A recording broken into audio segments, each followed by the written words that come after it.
Asteroid of fear.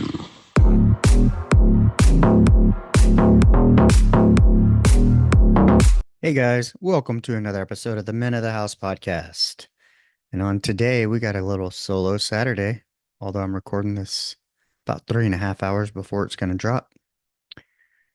So, yeah, another episode of the Caregiving Chronicles. This will be episode 4. And man, yes, I earned every minute of it. Let's just say when I woke up this morning, my accountability group good morning message was TGIF, but it was anything other than TGIF. Um, although there are some things to be grateful for in there, which I will explain.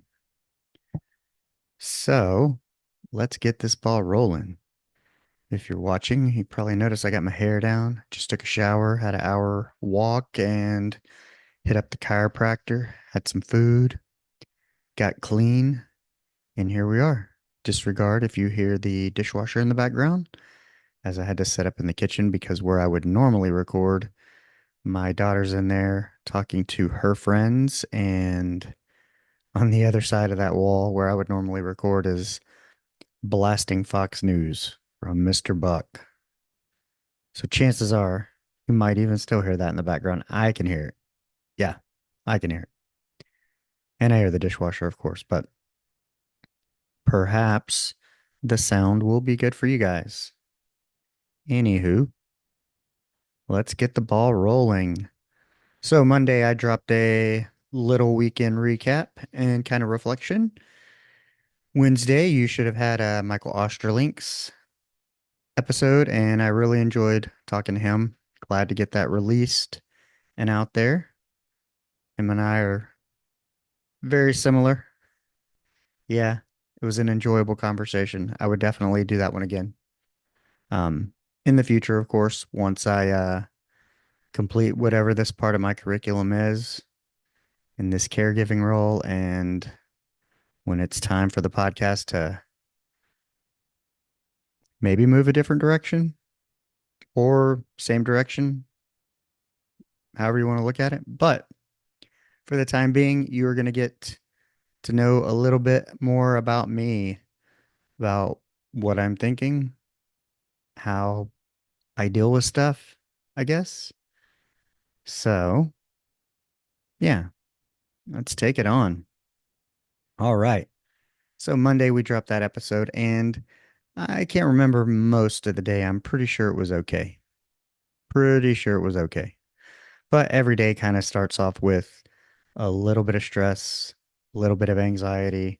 My back's been tweaked a little bit. I've been hitting up the chiropractor, trying to loosen that up. It's some soft tissue damage, of course. And um, yeah, so that's been kind of a bummer, an underlying bummer.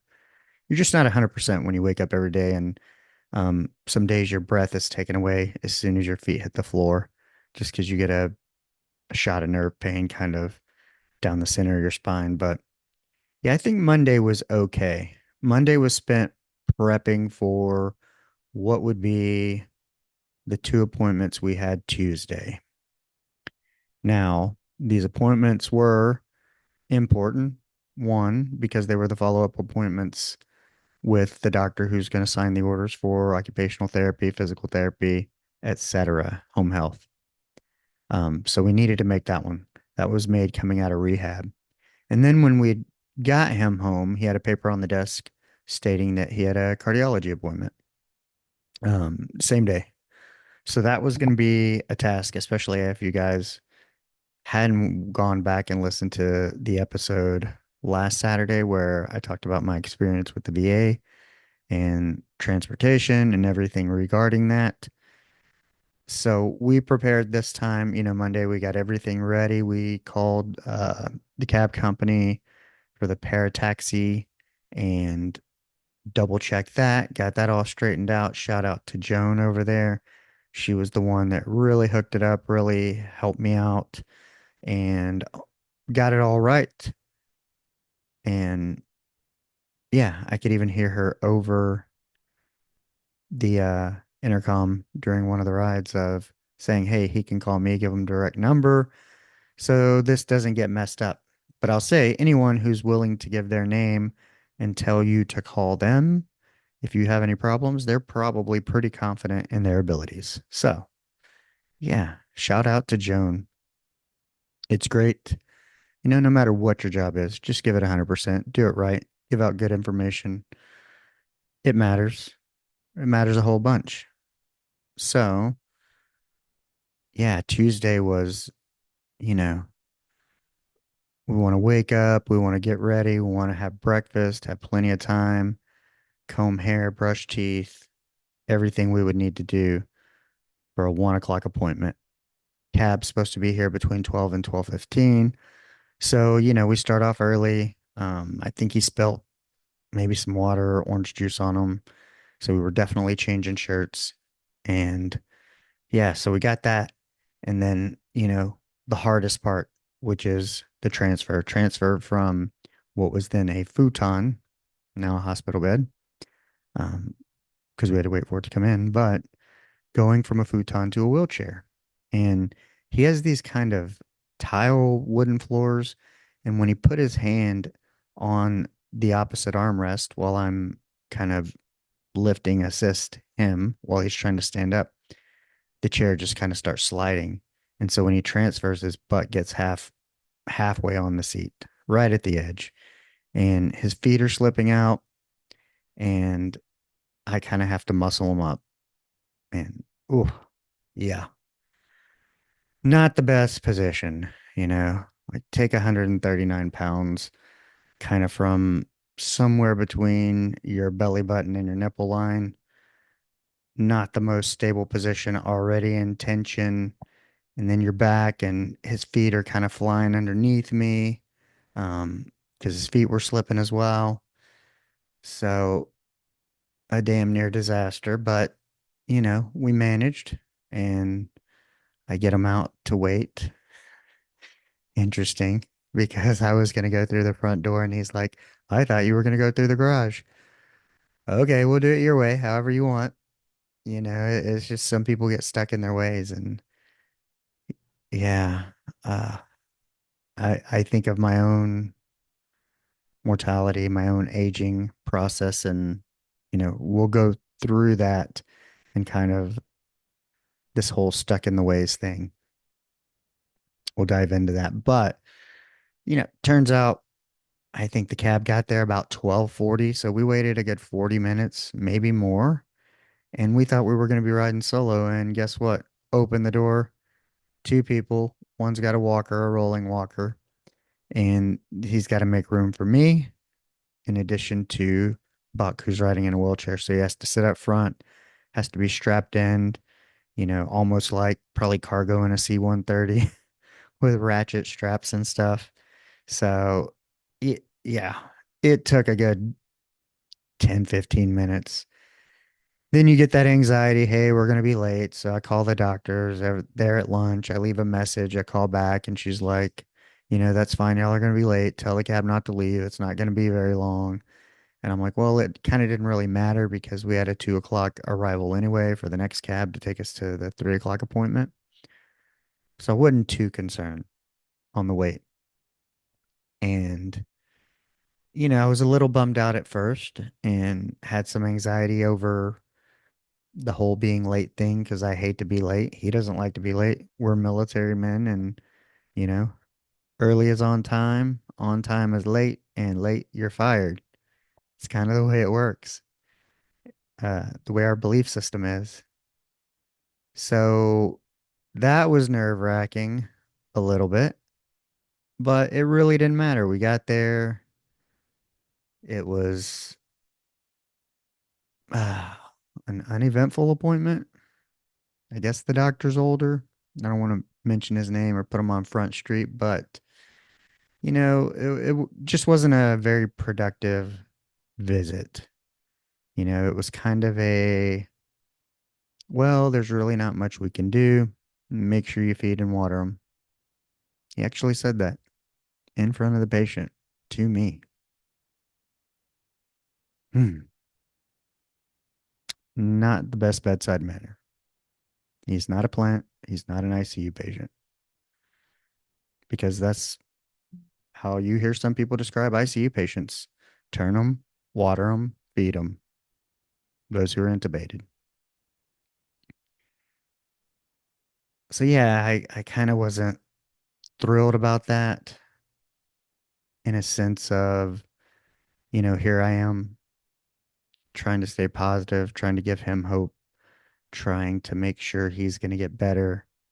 And, if your primary care provider doesn't believe in you, then who's going to believe in you?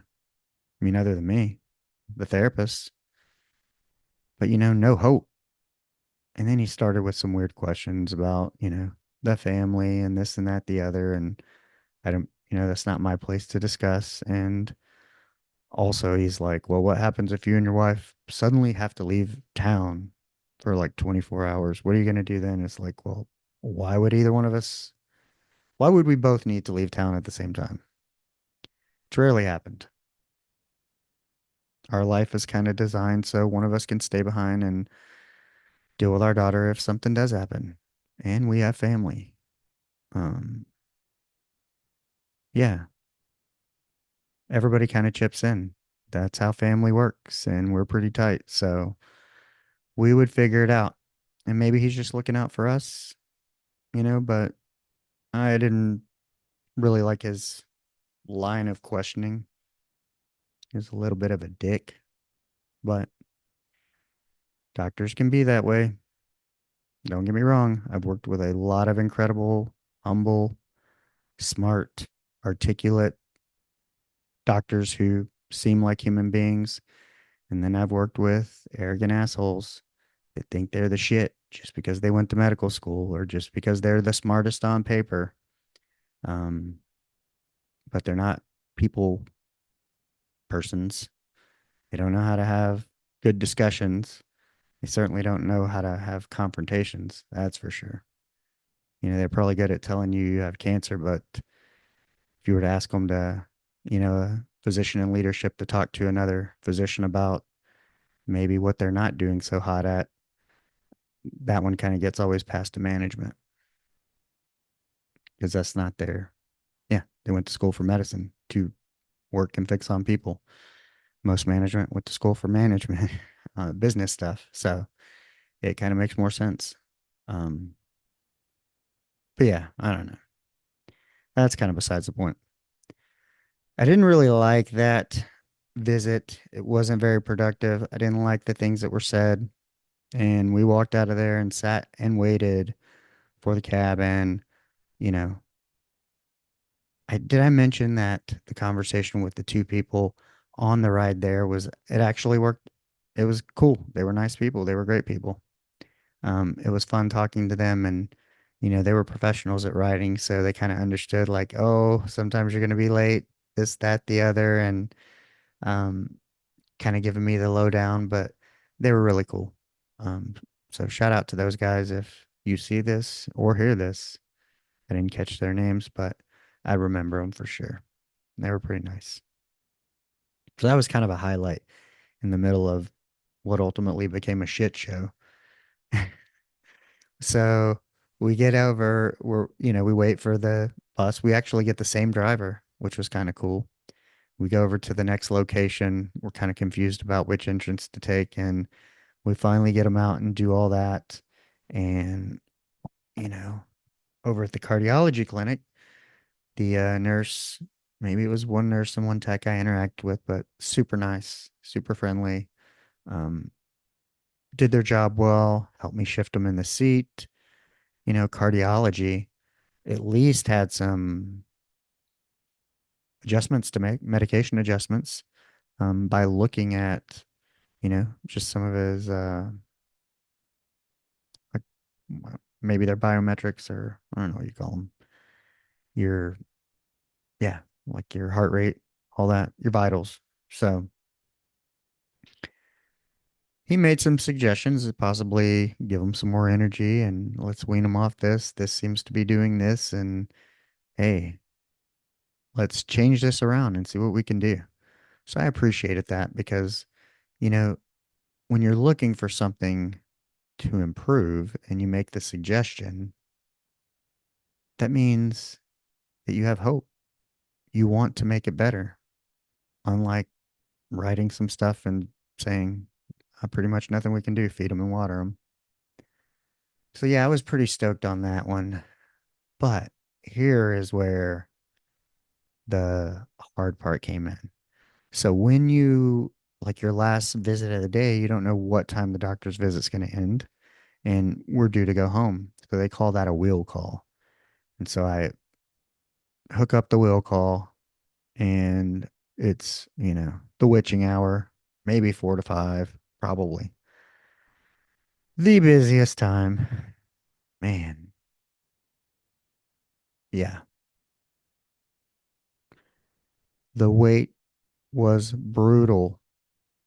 We sat inside, where it was cool, but he wanted to sit by the window to get some sun. I offered to go outside. We went outside. Then it was too sunny. Then we moved to the shade. And then, remember we've been out probably up since 10, maybe, to breakfast, get dressed, do everything we needed to do to be waiting for the cab at 12. Now it's, I don't know, maybe 4. And he's had no naps and eaten. He missed what would normally probably be a protein shake and maybe a snack or a dinner, although his appetite kind of declined a little bit over the days. Um, but yeah, the wait, it was brutal. And I bring up the whole thing. He missed naps, starts getting confused, and he's like, well, can't we go? And I'm like, well, we're waiting on the cab. And he said, oh, well, I thought we were parked over there. So he thought we had driven. And so I think just being tired, he was a little confused. And so we ended up going back in, and, he's, I can tell he's getting antsy and tired, confused, ornery. And he's like, so I call again. I'm like, hey, what's up with the will call? How long do you know? They're like 5 to 8 ETA or estimated time of arrival. I go over to him and I'm like, 5 to 8 minutes. He's like, I don't think I can wait 5 to 8 minutes. I don't have 5 or 8 more minutes. I mean, I'm like, well, I don't even know what that means. What does that mean? Like, are you going to spontaneously combust in 5 to 8 minutes? What does that mean? Well, all of a sudden it's like, he's like, where's the couch? I want to lay down. Take me to lay down. And it was very, had that resemblance of, when to any of the parents out there, when you have kids and they just kind of like fall out on the floor and just kind of lay down limp. But, they're not 3 to 30 pounds, they're 139 pounds. And you're like, oh my gosh, I got to avoid this. Please do not fall out. Um, because one, it'd be hard to get him up, but two, he wants to make progress. He wants to be independent again. And falling out on the floor, I'm sure the doctors would call EMS. Then he would have to be evaluated, and we'd probably be back in rehab, or I don't know, there would be a suggestion probably for, assisted living, nursing home type care. And so, yeah, we didn't want that. And, I started to put the pieces together and figuring out how this all happened.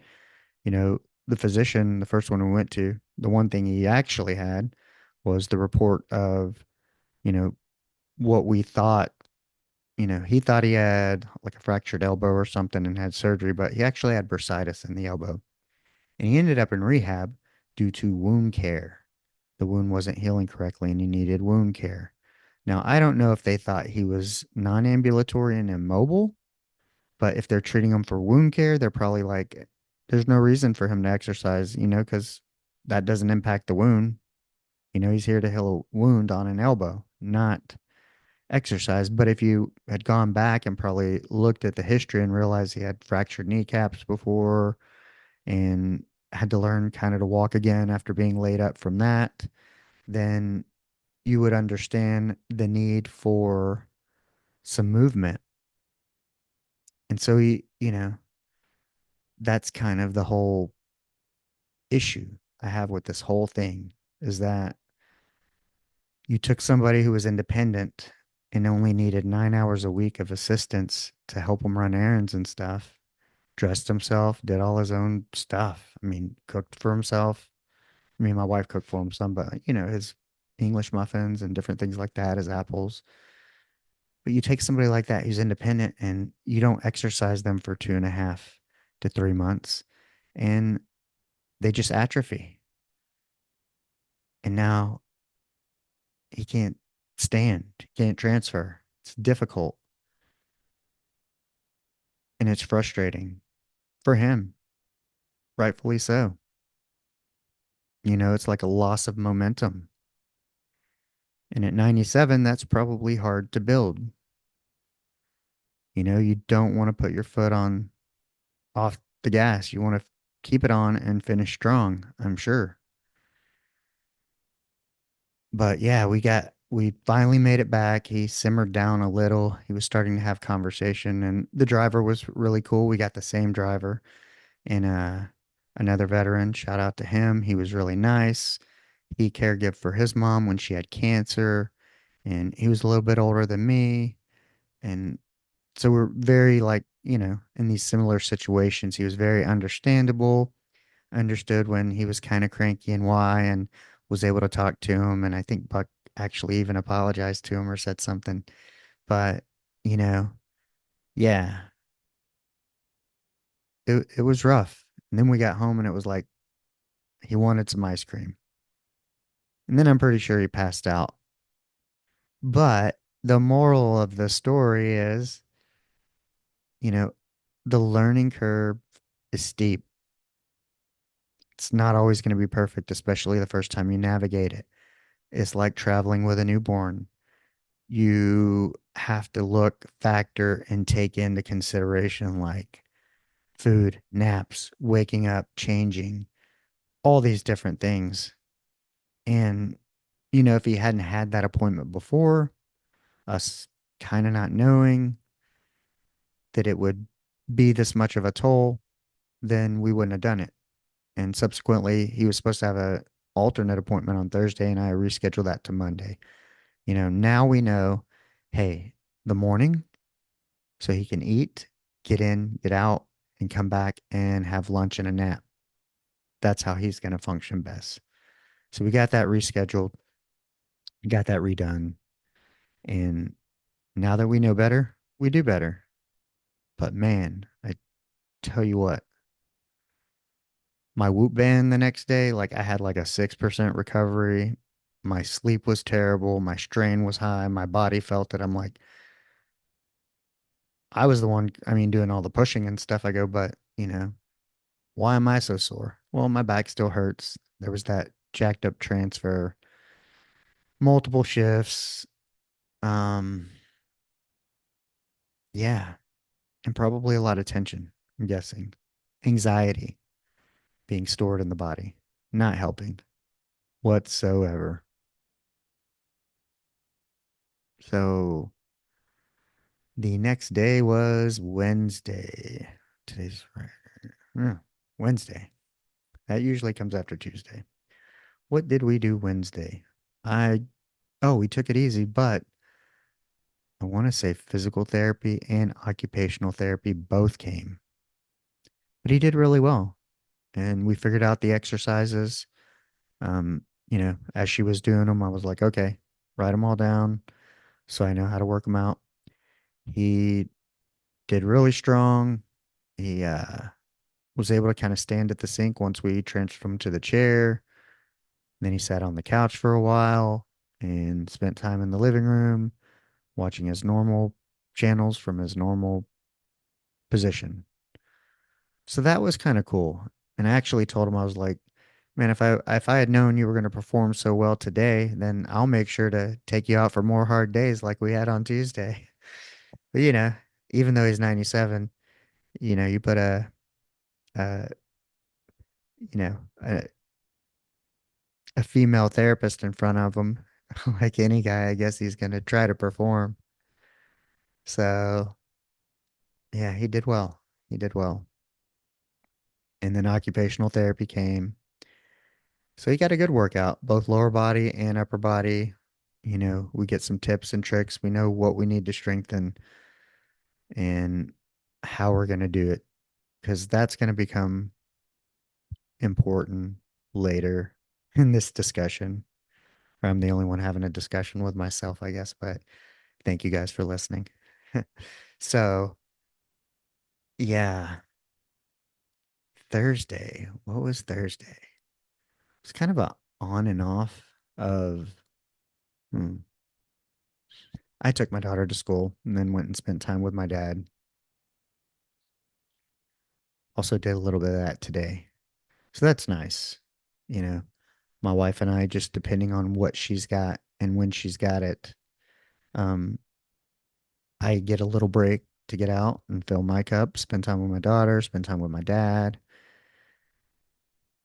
And I know I took the morning and did that. Probably went to the chiropractor, got adjusted. Um, I think, man, the days are so long. It's only been almost 2 weeks, but it seems like it's been months that this has been going on. Yeah.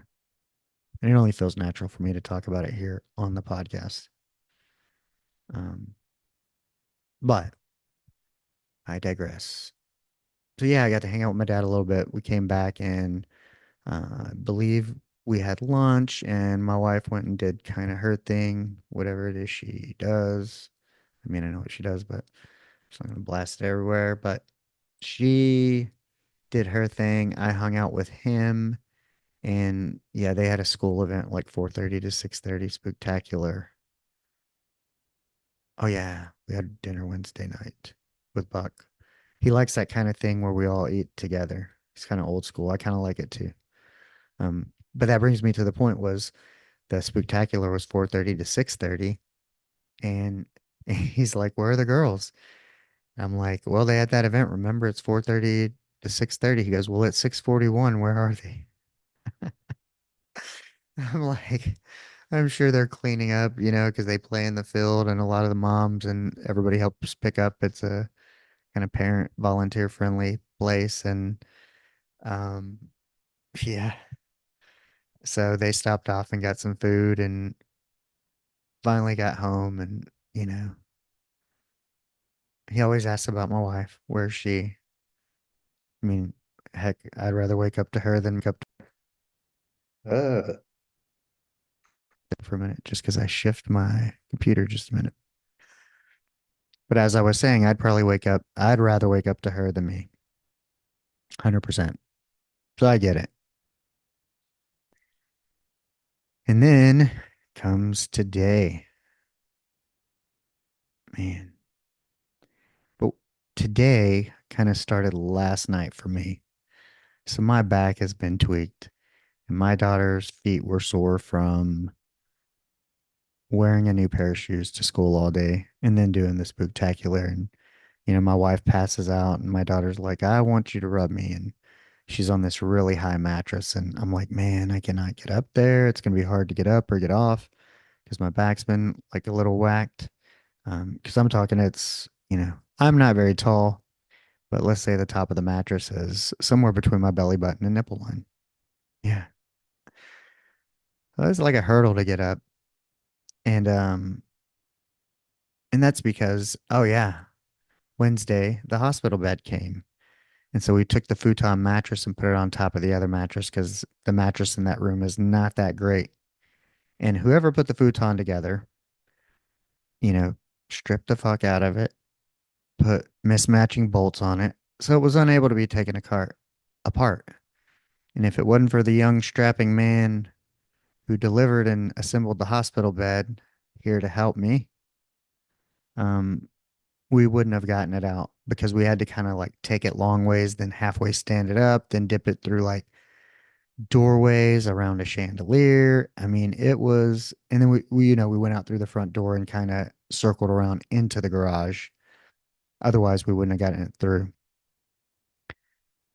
But yeah, that was a whole other thing. So shout out to that guy too, Med Solutions. I didn't get his name, but he probably remembers. Helped me with the futon. Super cool. So I mean, in spite of all the challenges, there's been a lot of good people along the way, and some not so good. Seems like we get one in the crowd every week at least. So, but everybody's been pretty cool. So I dig it. But yeah, I rubbed my daughter's feet last night. Wife's asleep, and her feet are kind of draped over me. It's kind of her thing that she does that makes her comfortable. And usually, like when I put her to bed at our normal house, um, my back's not hurting for one, and two, her bed's much lower. But I just kind of like shimmy out, like I'm doing the limbo, drop my feet off, and kind of slide off sideways of the bed. Well, I attempted to do that, and there was that big drop, and man, the the nerve pain was Top Gun, take my breath away. Only it wasn't a love scene. It was a hate. Your body's hating you for this. And I kind of walk it off, go to the bedroom, have the TINS unit on because I'd gone to the chiropractor. He's like, wear it all day. And my back was almost kind of good most of the day because, you know, we had the physical therapist come on Thursday and the nurse visit on Thursday as well. And so Buck was wiped out and slept good. He wasn't like he didn't want to transfer because even with the physical therapist here, that wheelchair slid again and was damn near, that scares him because it reminds him of falling and he does not want to fall. So, he chose to do all his exercises in bed, skip the sink, standing to sink, transferring to the chair, and let me get a drink. So my back actually got a rest until I got off the bed. I fall asleep. Probably a couple hours later, I just wake up and I just can't get comfortable because I'm in pain. This section of my lower back, no matter how hard, how high I turned the TINS unit up, whatever, like it just didn't feel good. And the other option was it felt better standing up. But then I was like super duper tired. And, I can't sleep standing up. I suppose I could go back to the Navy days. Some people did it, but I have a unique ability to stay awake. Insomnia is my superpower. It's not very healthy, but yeah, you wake up when you wake up. Because, yeah, there was one night earlier in the week, I had 3 hours of sleep, woke up, was up for like 2.5 hours, and then it's my Whoop says I napped for 3 hours and 45 minutes and still got up early. So, I still got the total amount of sleep. But sometimes that happens. I sleep for 3 hours and I'm up for two. Um, but yeah, I could not get comfortable. Took a bunch of Advil and put the TINS unit on and got this big ice pack that I'm sitting on now. Finally got into a position kind of flat, kind of arched with the ice kind of halfway up my back under my shoulder blades because I have a lot of tension like right below shoulder blades, a little bit lower, top of the back. And my hips have been hurting, everything. Like I haven't been able to stretch as much. I haven't been able to exercise as hard. I mean, it's this underlying always waking up like at a -3 of what you normally are, on a scale of 1 to 10, if I wake up like a 7 or 8, or if I get 100% sleep score and I fill all that and a bag of chips at number 10, this pain automatically, man, it drops you to like 70%, you know, and yeah, I mean, oh, and when that kind of stuff happens, then it creates like an anxiety too, because each day it's like, is it going to be better today? Is it going to be worse? Is it healing kind of a thing? Am I going to do anything that's going to compromise it? Because you never know what you're going to have to do, or how the day is going to, how stressful it's going to be. 'Cause there's almost like one stress event per day, maybe. And so you factor in that anxiety on top of some mishaps, the pain, it can wear on you. Yeah. I mean, this is, I don't know, due to what? It's been challenging, very meaningful, but definitely challenging in so many ways, going through all the emotions for different reasons. Also, spending someone of that age, you see your own mortality. Um, yeah. So we have ages 10 to 97 in the house right now. But today, I was kind of got my back. It was meh.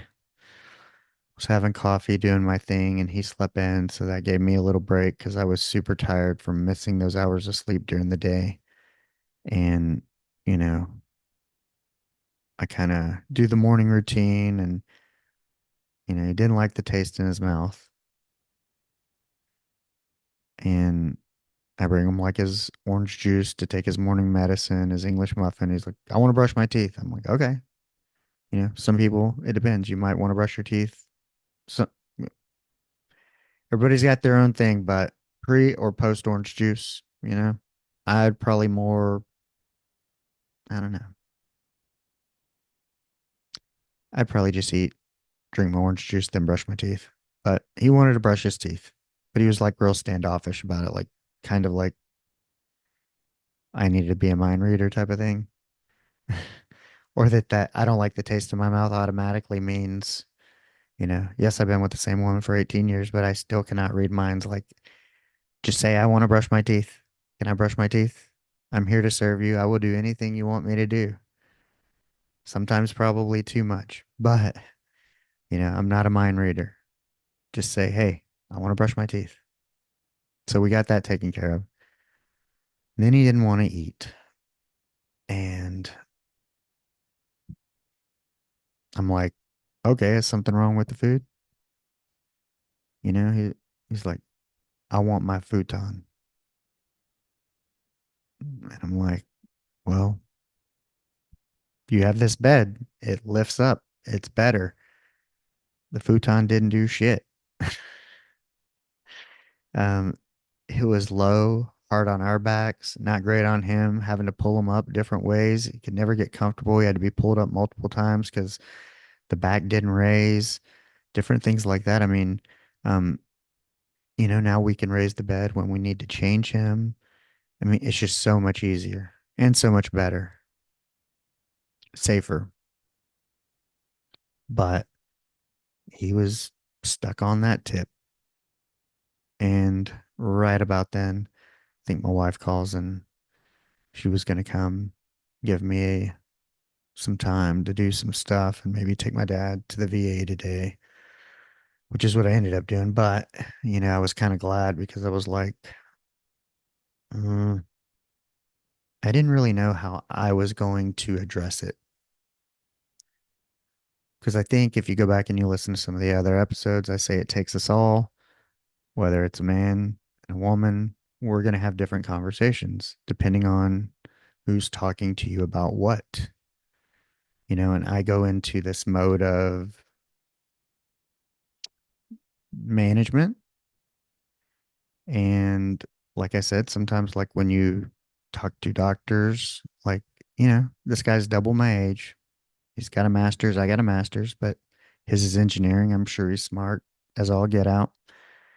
And we'll lead back into that naval architect and then taught project management for the building construction department or construction management um, at Texas A&M. Yeah. So he's very familiar with process safety, all these things. And, I go into this mode of like, so I'm trying to figure out why. Well, what's so special about the futon? Well, it's two pieces. Well, so is this hospital bed. It's a mattress and another piece. And it's, all it was this whole like, I want my futon. And I told my wife, I'm like, and she kind of, you know, she, he, she's, uh, he's usually better with her in terms of, it's just different. Guys are just different guys. And she's nurturing, but he gave her a hard time too. And she's like, well, when you can walk again, you can have it. Which kudos to her. But, the point of it is our approach is so different. She's like, it's like a child. You just have to be like, no, this is how it is. That's how it's going to just know. But for me, I take a more managerial approach of wanting to go, look, I don't care about your age, your degree, or anything. Just like a physician or somebody else who wants to persuade you, it's like, you're not going to bully me or my wife into what you want because that's what you want, or you're using this, that, or the other. Like, like safety, that's the priority, period. Okay. Our safety equals his safety. If we're hurt, then there's no one to take care of him. And this is kind of what I digested when she came. My dad needed to go to the VA, so I'm like, yeah, I'll take him, get out of the house and be able to talk to him, and took him to vote and stuff like that. And we get to chit chat and stuff. But, like I was telling him, it's like if anybody else were able to do it or willing to do it, they'd be doing it, but they're not. That's why we are here. We're the only volunteers, you know, unless it's going to be a nursing home, which he doesn't want. So we're giving him that opportunity to regain independence and be at home in his own comfort and improve. So I was in that managerial mode, kind of, am I going to have to come back and have this difficult conversation? And that kind of goes back to what I was saying about working with physicians and difficult conversations. You know, I was in the zone, in the mode, ready to break it down for them. You're an engineer. We're in construction management. You understand safety. You understand process. OTPT, everybody's been here. We got the plan. We follow the plan. Even if you, you follow you follow the plan and the process, the daily processes. And even if they don't feel like they're working, they do. You'll know further down the road. It's like working out. I didn't see any weight loss the first 30 days. It took a long time. And one day I was just like, holy cow, I'm way thinner. but it was because of the process. I was focused on the process and I was ready to break that down for him. Like, hey, we got to be safe. This is the thing for now. You want more? You get to that point, right? Earn it. I want to, I'd love to bring it back in here. I'd love to do whatever it is you want, but we're not going to do it out of whether it's like a kid throwing a tantrum or bullying or whatever it is. It's not how it works. That's not what we're here to do. Um, I mean, he can't emulate, so he's not going to chase me out. He's not going to bring the futon in himself, so I don't have to worry about it. But heck, it's like I said, there's that similarity to a child, only they talk, they're double your age. They've lived and seen a lot. And I'm sure he knows better on some things, but maybe some things not. And we're all going to get that way. Should we be so lucky to live that long? And some of us are going to suffer ailments along the way, you know, have dementia and Parkinson's that runs in my family on the two different sides. Yeah, that's what I get to look forward to. And understanding that I may be cantankerous like that too. Not feel well, want to do my own thing. Am I going to listen? I have to tell my dad sometimes to listen. It's like he's finally starting to get it. Like, you're 70, you're not 50. You don't heal the same way. Like, don't be dumb. The older you get, a fall is more serious. You end up back in this revolving door if you're not smart, if you don't take care of yourself, and especially like if you need to use a walker, if you need to use this a gait belt, if you need to use whatever it is, assistance, use it. If it means the difference of you sleeping in your own bed and watching your own TV and eating what you want to eat when you want to eat it, because that's not how rehab and all those facilities work. So, yeah, you got to be smart. And, just with me having a sore back, not being at 100% for like 10 days, it's, when you have to give 100% and you're not 100%, it takes everything every day because you have no idea what the day's going to bring.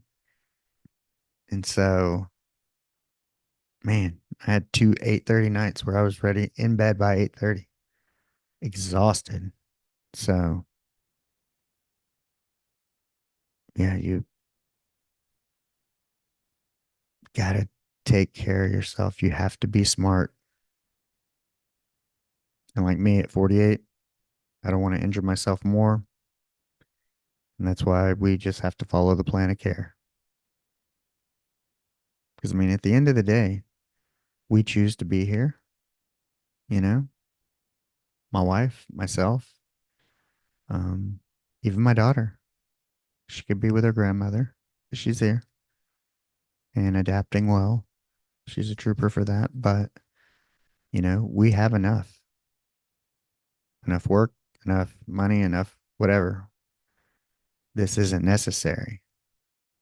And so it's like, hey, if we have to get that raw, then I'll get that raw. If that's what it takes for him to understand, or anybody who comes at me. If I need to break it down for you, I will. My why.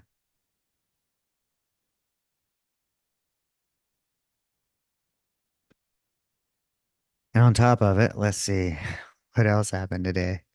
Oh my gosh, we had that. And then there's like a little money mishap of, somebody that my wife works for wrote her a check that didn't clear. Um, Luckily, we had plenty of money in our account to cover it, but it kind of, and we're fine. But it, they took off the fees. So thank you, bank, to the lady I talked to today. Ran into someone good. See, and she was able to explain, hey, that, yeah, she was able to explain kind of how it happened because it was kind of like we cashed a check, but I guess our funds are responsible for covering the check since it's at our bank and not the bank. Should have went to that person's bank and cashed it, but we didn't. So,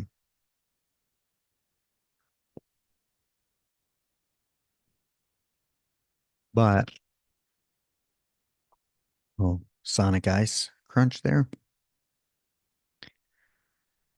But another good thing, I talked to somebody who was nice, kind, courteous, removed the fees, helped me understand exactly what happened, and I'm grateful we had the money to cover it and that we're okay. See a little theme there? Kind of some moments that crush you through the week, but then, some things you can control, some or most of it you can't. Some of it you can. But regardless of how it happens, having the cool conversations along the way, the people that help you out, the people that explain to you what it is you need to know. Um, yeah, that's the magic. Running in to cool people, seizing those moments, being present in the conversation. And, and speaking of being grateful through this experience, is that because of how crazy it can be, never knowing how the day to day is going to be, and that it gives you everything, you're forced to live very present. Even me sitting here at a kitchen table where a dishwasher was running because I'm not at home. I'm not in the place I actually set up and intended to record. Yeah, you just take messy action and go. Live in the present, get it done. And it's also, my wife and I have grown, I feel like, been closer because we have to rely on each other. It reminds me of the early days when you set off to nowhere with not a lot of plans. I remember lived in New Braunfels and it was like my friend Andrew decided to move back to Dallas and we were in kind of like a corporate housing. And so my wife and I, she was my girlfriend then, we were going to have to leave and um we just relocated to Austin like a week later. It was actually around this time because I remember we interviewed and one of the first things I think we made when we started was like the dirt worm cake or something or I remember seeing it there. I don't know. It's also where I met Layla. Shout out to Layla if she's listening or you know her. We used to carpool. We got the job the same day at the Hills and man, 2006, 2007 maybe. Yeah, long time. People. Yeah. People and the moments and the conversations, the being present, you know, my wife and I relying on each other, having each other's back, my daughter kind of being a trooper, showing that together, we do this as a family, why we're doing it, and enjoy it, kind of not knowing where it's going to go.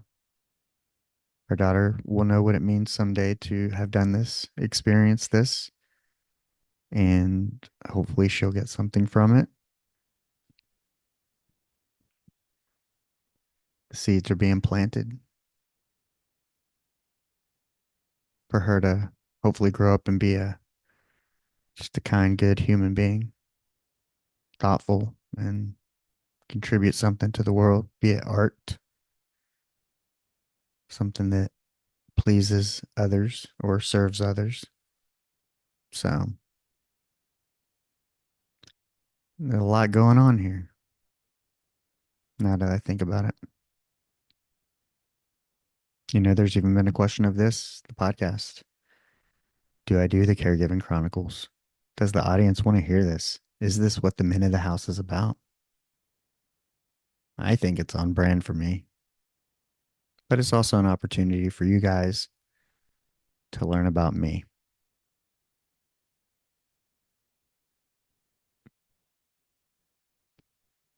Because some of you knew me a long time ago, some of you currently know me, and you can see how you knew me and who I am now and how that's different.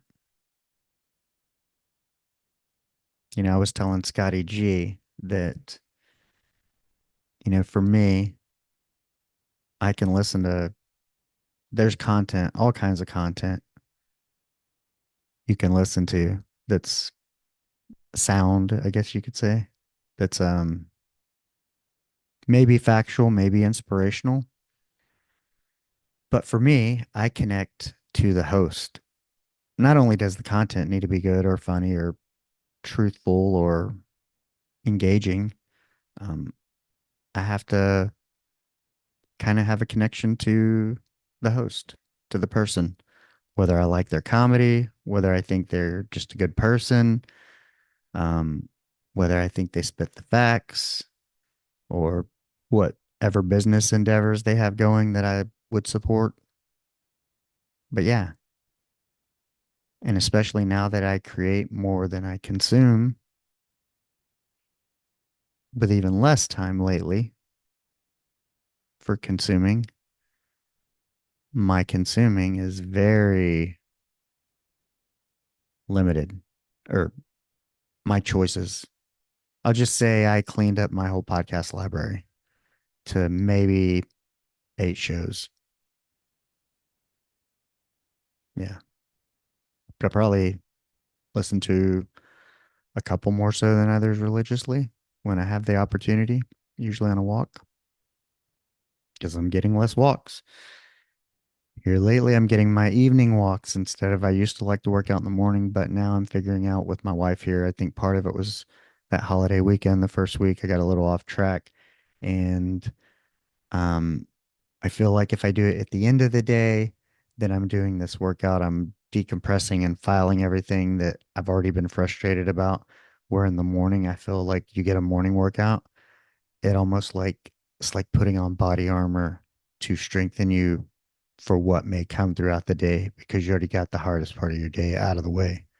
But of course, with my back being kind of chafed at the moment, um, even if I can, oh, sorry, there was a mosquito, and I tried to swat it and turned off the whatever you call this, the ring light thing. Turned off the mic for a second. Anywho, yeah, I get up early anyway, so I might as well just start getting the workout in early. Of course, my back will heal and I can hit up the kettlebells, the burpees, whatever it is I need to do. But I'm sick of feeling hurt. Hopefully, it's a strain of a muscle like any other muscle. Maybe I can feed it, nourish it, nurture it, and it will come back stronger and bigger and better because that's what this is all about. It's about growth, about getting stronger, and being character, belief, alignment, physically. So, the end of week 2. Haven't got it all figured out, but I've got it figured out much better. And I can see where it went wrong, why it went wrong, learn from it, try to prevent it, and then continue making those connections along the way to the people, to the strangers, because that's the best part. That's where the magic happens. Hopefully, that's why you're listening. Hopefully, that's why I'm listening when I listen to people, but it's all about the conversations and the connections to others. That's what makes the day and makes the world go round. So, on that note, go out, be the person that you want to meet. Hey, go.